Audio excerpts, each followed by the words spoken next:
Welcome to the Shreveport Connection with Tommy. This video is on your SmackDown live results, as well as your spoilers for WWE main event.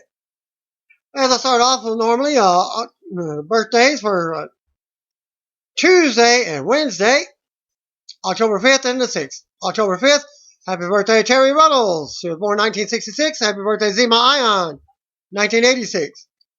October the 6th, Bruno Sammartino, 1935. Demolition Smash, October 6, 1959. Manu, October 6, 1984.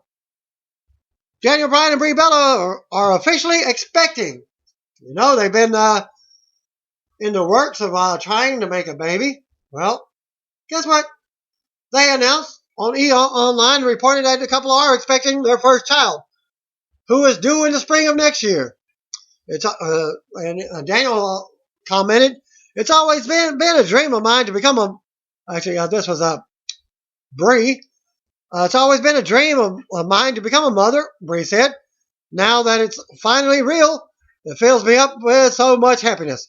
I can't wait to see my husband Bryan to be a father to our child, and I'm so excited for this new chapter in our lives. Bryan added, "The day we found out, I just couldn't stop smiling. We are so excited to be parents. Every time I look at Brie's stomach, it's amazing that there is a little life in there." WWE has officially announced that the 2017 Royal Rumble will take place in the Alamo Dome in San Antonio, Texas. The announcement comes after an initial report that this would be the case earlier in the day. This is the first time that the pay-per-view has taken place in the Alamo Dome since 1997. Tickets for the event go on sale on October 14th at 10 a.m. Central Time through Ticketmaster outlets. The announcement notes that the Royal Rumble will include stars from both Raw and SmackDown, with the winner receiving the traditional title shot at WrestleMania for each brand.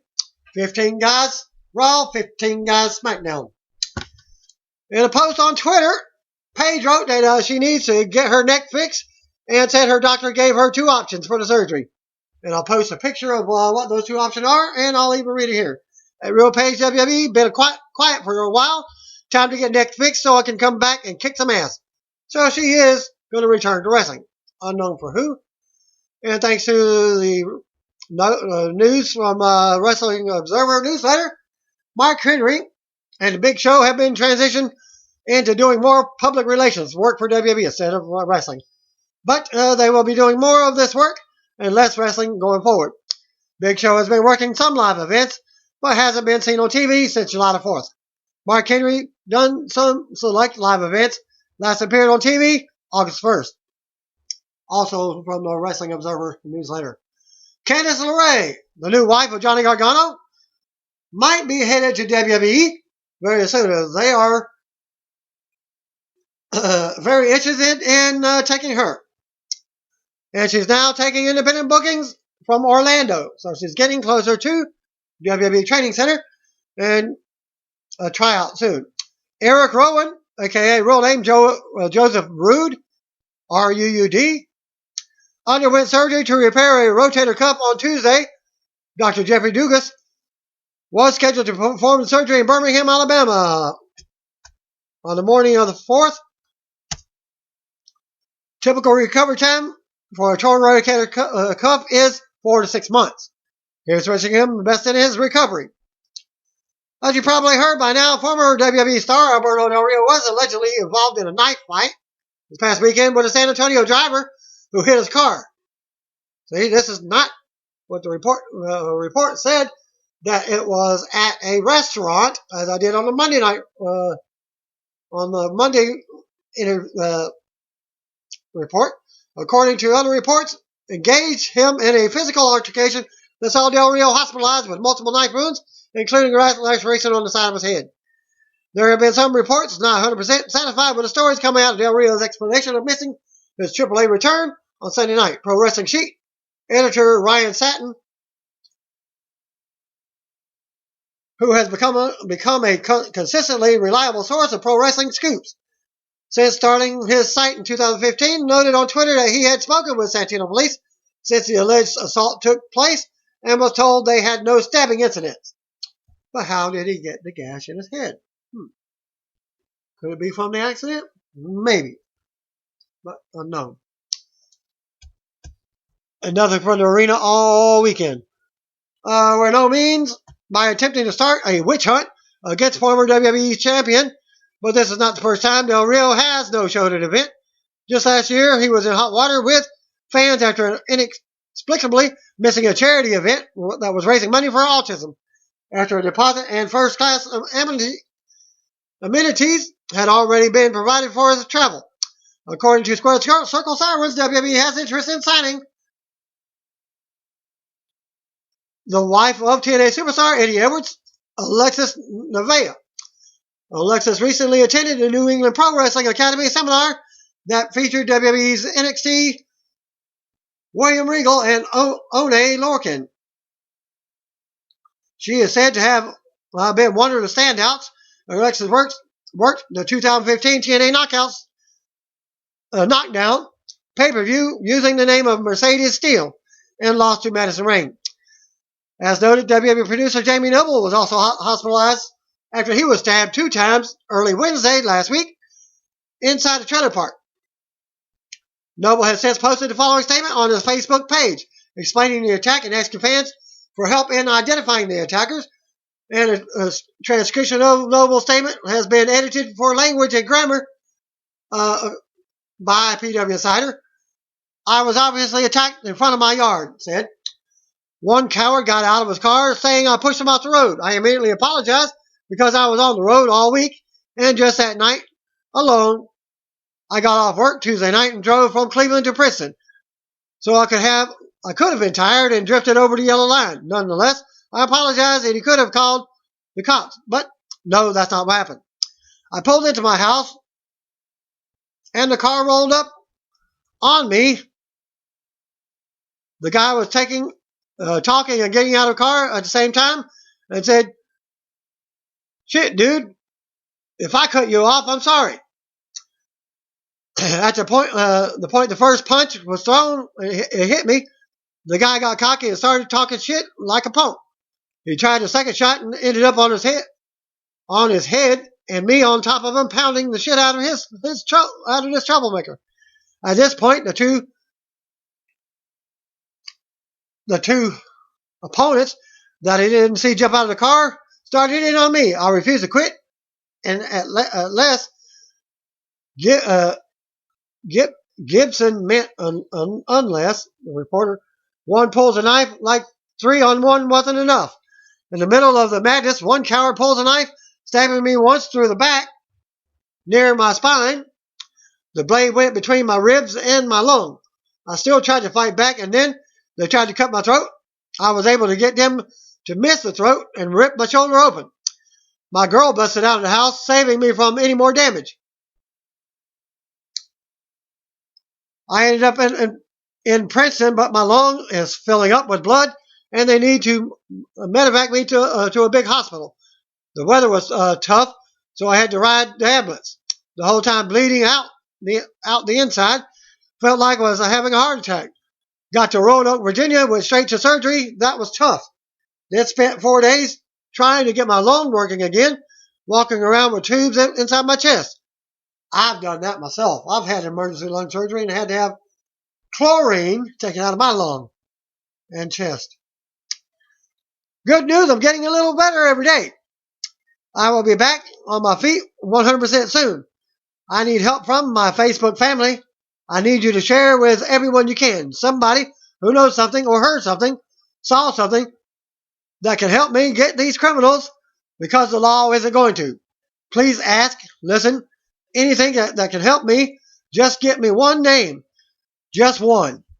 This could have been my 63-year-old dad or my 16-year-old boy.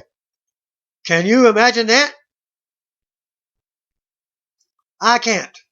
I'll also pay $200 for a name, and if it turns out legit, I'll give you another $500 cash. Please share this with every friend you have and help me get a name. You can private message me with a name or a number and a meeting spot.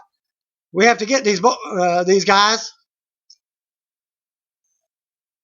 Their leader went down like a 14-year-old girl so they're not much. Please help me. And that's Jamie Noble talking about the reward. Did Johnny Jeter get contacted for a Spirit Squad return for SmackDown? Well, I seen on SmackDown Live, Spirit Squad members Kenny Dykstra and Mike Mondo made a one-off return to elevate the Miz's storyline with Dolph Ziggler feud. Two members were not present during the segment. I had a chance to communicate with Johnny Jeter about whether he was contacted by WWE. He stated that he was last week, but Johnny Jeter couldn't take on the thing because his job wouldn't allow him to. Regarding why he didn't appear, he stated that he would have a conflict of interest with his current employer, so he had respectfully declined. And by the way, he's no longer in the pro wrestling business. Injured WWE star Luke Harper returned to action tonight at the WWE live event from Tuesday night in San Diego, Chile, teaming with Kevin Owens against Seth Rollins and Sami Zayn, replacing Swagger because he's now on SmackDown. Harper had been sidelined since March after suffering a knee injury. It was speculated that he would return to Raw brand after he was added to promoted cards for the tour. It was previously reported that Harper is replacing Jack Swagger on the tour, who moved to SmackDown 2 weeks ago. Well, pre-show, Scott Stanford, Lita, Booker T, and Jerry the King Lawler hosted from the studios in WWE headquarters. Stanford hyped AJ Styles, John Cena, Dean Ambrose segment for SmackDown Live. Lita announced that The Miz will have a documentary on Dolph Ziggler. The panel congratulated Sasha Banks for winning Raw's Women's Championship. Footage aired from talking smack of John Cena saying Dean Ambrose doesn't like him, and he doesn't care about Dean Ambrose. Lawler said Styles will sit back and let Cena and Ambrose destroy each other and then swoop in and win the match.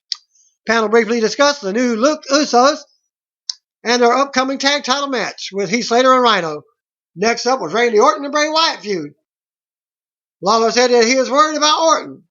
Booker said there's no need to worry because he is under his learning tree. Booker said that Orton may actually be Wyatt's toughest and scariest opponent. They focus on Becky Lynch versus Alexa Bliss feud. Footage aired of Alexa telling Tom Phillips that Lynch isn't made to be a champion. Lawler said you have no friends once you become champion. Nikki Bella versus Alexa Bliss was announced for SmackDown. Charlie Caruso checked in from backstage, announced that Bray Wyatt versus Kane for SmackDown. She also dropped a "You Stay Classy, San Diego." Well, I was busy so much last on Tuesday night. I didn't see most of it. I'm getting most of it from the dirt sheet. I think I saw like 2 matches, the final 2 matches. Must help. Well, You Stay Classy, San Diego scored major points with the reporter. Lita read some answers to the social media question of what Dolph Ziggler will do if he loses at No Mercy. One guy said he would go back to being a male cheerleader because at least he didn't suck at that. Yeah, they actually read that one. The host spoke more about the Miz versus Ziggler feud, made predictions, and then wrapped up the show. Spoilers for the main event. Number 1, Matt H. sent in with the spoilers for the main event. Naomi beat Natalya. The taping was held after the live broadcast due to being on the West Coast. Guys behind them in the section said the show is named main event because it always takes place after the show. That was funny. Before they went live, they were actually not live. They were taped. They do a dark match, then the tapings, and then maybe a dark match, setting up the, giving them a chance to change the scenery for the match, ring apron. Match number 2, Heath Slater and Rhino defeated the decision. Dark match, Kurt Hawkins being an enhancement wrestler in the first match of the night. Hawkins greeted us at San Francisco and recited some of his facts. He also told the jobber to face the facts.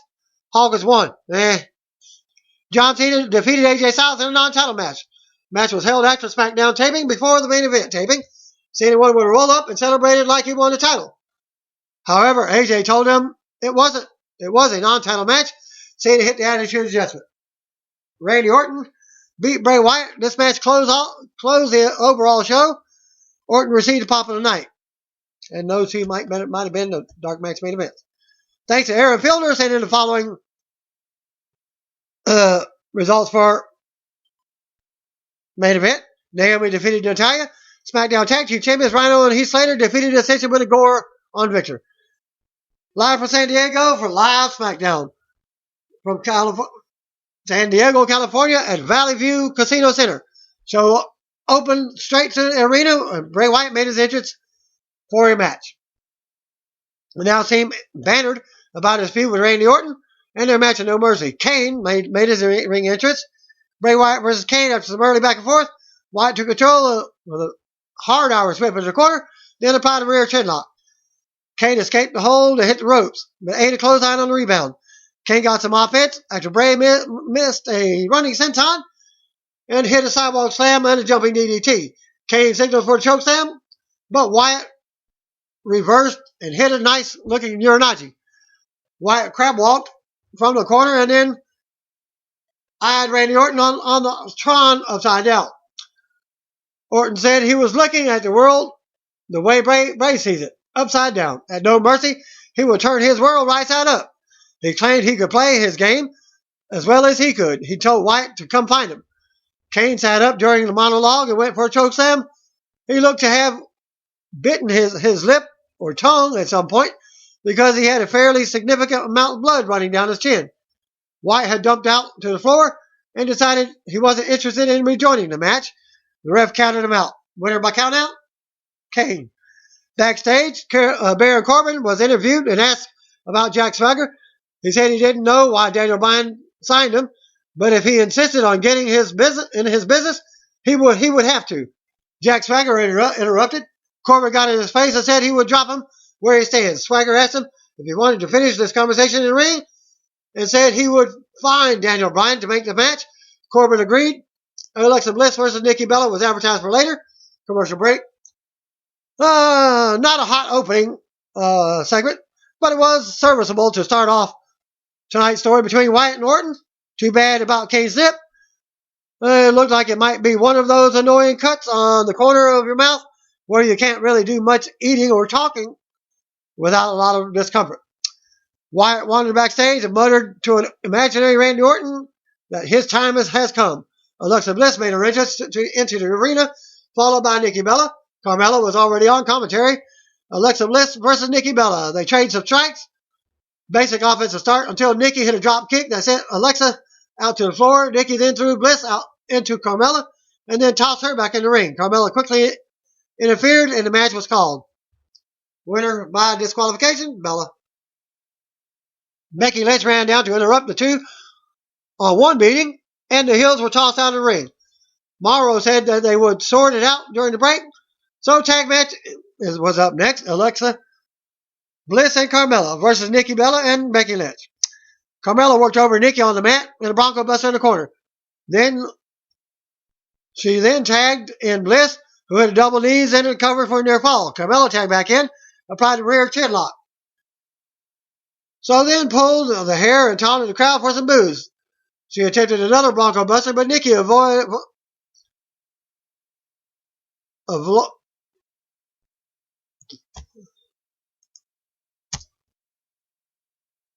and tagged in Lynch. Becky cleaned house and hit two explosive suplexes on Bliss, then charged the corner, but Carmella pulled her out of the ring. Bliss distracted the referee. Carmella hit a super kick on Becky. Nikki then ran in and cleared Carmella out of the ring and ran her up the ramp. Alexa Bliss hit the twisted Bliss and covered Becky for the win. Alexa Bliss and Carmella defeated Becky Lynch and Nikki Bella. Backstage segment again. Bray Wyatt found an empty rocking chair backstage. Well, I think I came in at this point. He yelled and asked Orton if that was all he had. Orton then ran out and slammed an accordion door shut and locked the door. This is like a storage area. A storage crate that Wyatt was trapped in, supposedly. Orton asked Wyatt what it was like to be hunted. He then looked up in the sky and said, "Lord, have mercy." or not. Camera showed Wyatt pounding on the walls inside his new cell. Commercial break. I don't mind the champion taking a pin here, but it didn't really feel like a major moment for Bliss as much as it was another one of those times Lynch walked into a trap. I hope they find a way for her to remain a babyface without being a total moron.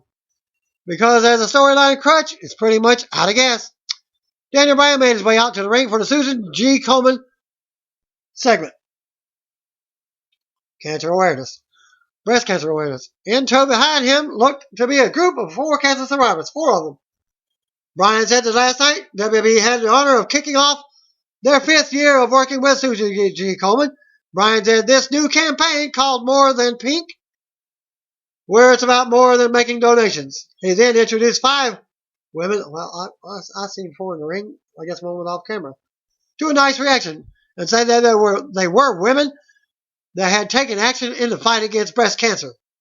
Bryan said that there were 3.1 million breast cancer survivors in the United States.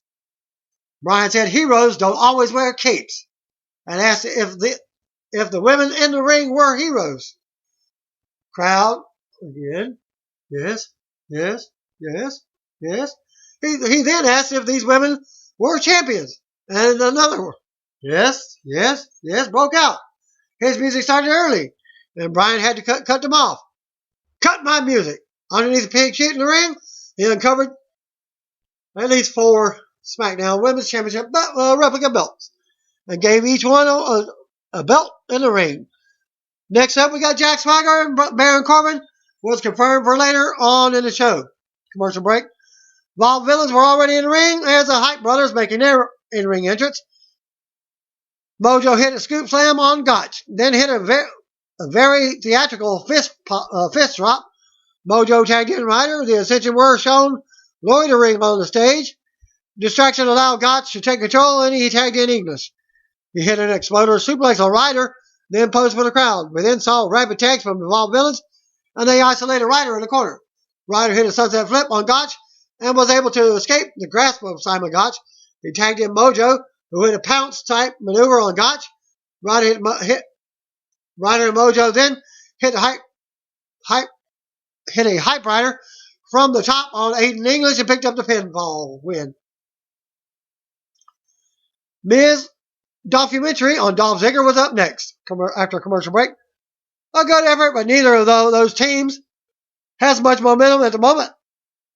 Pretty sharp drop off in the tag team quality of SmackDown after you get past the top 3 teams. Hopefully, they can resurrect from those acts. Miz welcomed everyone to a very special edition of Miz TV. Then he invited out the guest of honor, Dolph Ziggler. Miz said tonight wasn't about him, it's about Dolph Ziggler. Miz said his career might be over on Sunday, but it won't be forgotten. It was mostly a mockumentary about how Ziggler was a constant embarrassment to himself. Miz laughed and said if his career was as much of an embarrassment as Ziggler's, he'd have quit years ago. Ziggler said the difference between him and Miz is that he loves it. He loves every kid in the front row. He loves to grant make-a-wishes. And for every 10 embarrassing moments, there was one of pure glory. He talked about cashing in the Money in the Bank briefcase to become the world champion and how he got to experience that everyone in the arena and everyone at home got to live through with him. Dolph said despite all the ups and downs, he wouldn't trade it in for anything. And he's not done yet. Miz then told him his career was over on Sunday and would be because of him. Miz then said he had the perfect thing to cheer him up. Kenny and Mikey of the Spirit Squad ran down and gave an embarrassing rendition of their old cheer routine. It then developed into a brawl as Dolph got in Miz's face and Spirit Squad members blindsided Ziggler. Dolph got the best of both of them, but couldn't connect a super kick on Miz before he escaped through the ropes. Bray Wyatt was shown backstage, getting impatient in his shipping container. The face-off between John Cena, AJ Styles, and Dean Ambrose later in the show reminded. Still to come. Jason Jordan versus Jimmy Uso was up next. Pissed off Ziggler is better than Sad Bastard Ziggler. I don't know how much more you can expect from them in the ring compared to their last few matches, but the stakes have definitely been raised for Sunday, and the direction they go with Ziggler will be interesting to watch. Usos made their entrance. Jason Jordan was already in the ring. Jay stabbed Jordan's neck over the rope violently early in the match, then applied rear chin lock. Jordan escaped and surprised Jay with a stack up pin from a wheelbarrow position and got a surprise victory. Jason Jordan defeated Jay Uso.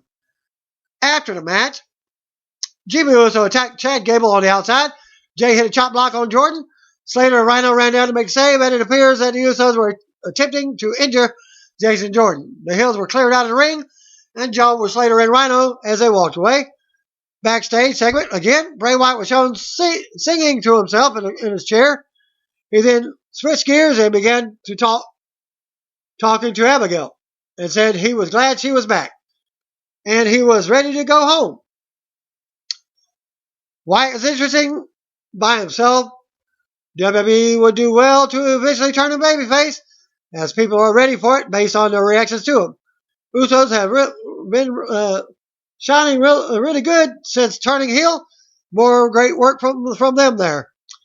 Randy Orton opened the shipping container backstage and found Bray was gone. He panicked and threw the rocking chair against the wall, crushed it. Footage of John Cena on Talking Smack from last week was shown. How he told Dean Ambrose that it's not that he thinks he's a bad guy, it's that he doesn't think of him at all. In the arena, Jack Swagger made his ring entrance commercial. Got another Kurt Hawkins vignette, and he didn't make his wrestling debut, where he made an announcement that he could compete at No Mercy. Baron Corbin made his ring entrance. Baron Corbin versus Jack Swagger. These guys have been simmering for weeks. And they open up with a collar and elbow tie-up. What gives? After some early back and forth, Corbin used a momentary lapse from the ref to take a cheap shot at Swagger. Then he pummeled him with some ground and pound. Commercial break. Corbin continued to dominate with a deep six during the break. He hit some heavy strikes, but Swagger escaped and got fired up. Hit a big boot and a clothesline. Then hit a splash in the corner. Corbin got his feet up when Swagger went for a Swagger bomb, but Swagger picked up the ankle. Corbin reached for the ropes in an awkward manner, which the referee interpreted as a tap. Well, he was crawling and hit with his left hand, and the referee took it as a tap out. I was saying, what the heck? The referee stopped the match. Swagger was then awarded a tainted victory by some submission. Corbin flipped out after the match and was turned over the steps of the top portion of the announce desk. The World Championship face-off was up next. And there's a big difference between Raw setup and SmackDown setup. SmackDown setup, the announcers are still at ringside. And Raw setup, the announcers are on the stage. An okay match. It was hampered by the fact that they tried to get too cute with the finish. Corbin flailed for the ropes so unnaturally that both he and the ref looked like dopes for the outcome of the match. It'd be surprised if a rematch isn't added to the No Mercy card. AJ Styles made his entrance and said the champ is here. Styles said that they say SmackDown Live is a land of opportunity, and he agrees with that. At SummerSlam, he had the opportunity to beat John Cena and become the face that runs the place. At Backlash, he had the opportunity to beat Dean Ambrose and win the World Championship. And obviously, he did that. At No Mercy, he can beat them both. Dean Ambrose made his entrance. Ambrose came down and started making jokes about the clown that runs the town. He then got into some revisionist history about having AJ Styles beat last week, and then blamed on John Cena for getting involved in his business. He then told Cena he should be happy he brought the title to SmackDown, so he wouldn't even have a chance at breaking Ric Flair's record. Cena then interrupted and went down to the ring. Styles told Cena that everyone knows that he's going to say, so once in a life, just shut up. He mocked Cena by saying he was going to talk about chasing history and Ric Flair's record. He told Cena he would never be in the conversation about being in the same league as Ric Flair, no matter how many championships he won. While Cena was chasing history, he was making it. And if he was Cena, he wouldn't be worried about Ric Flair. He'd be worried about AJ Styles. Cena tried to speak, but he was shut up again by Dean Ambrose. Dean said he would give him the time and cut through all the political manipulations.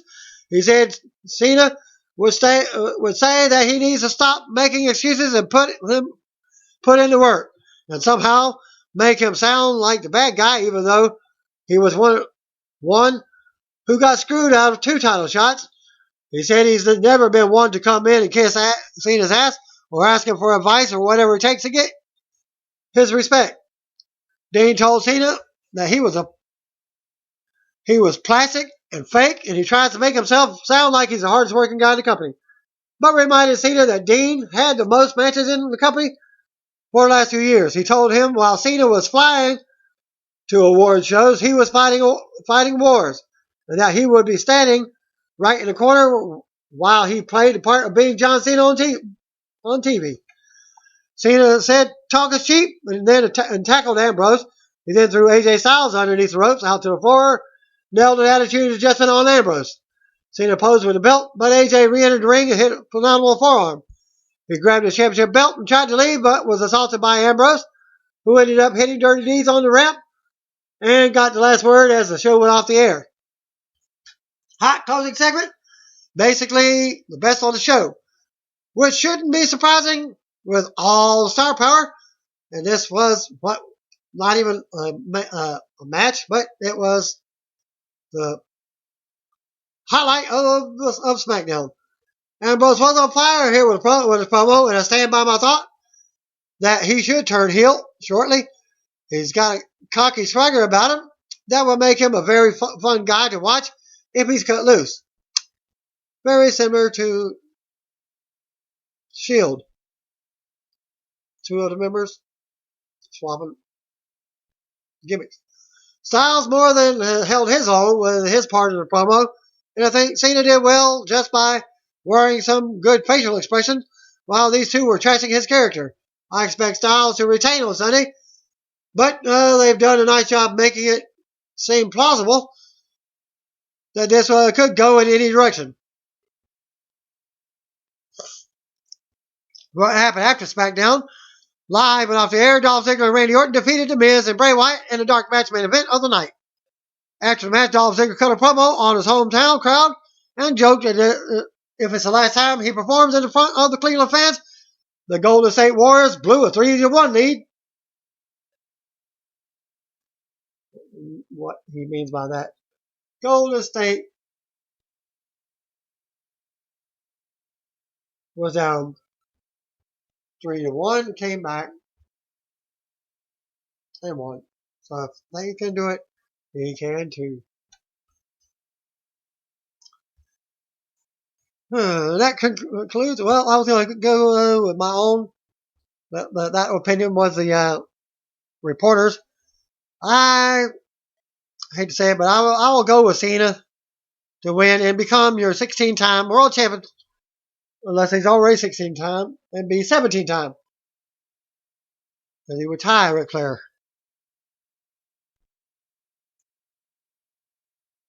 And that concludes my SmackDown main event. Spoilers. SmackDown Live report. See what I want to be. If you don't know, just call me brothers and sisters.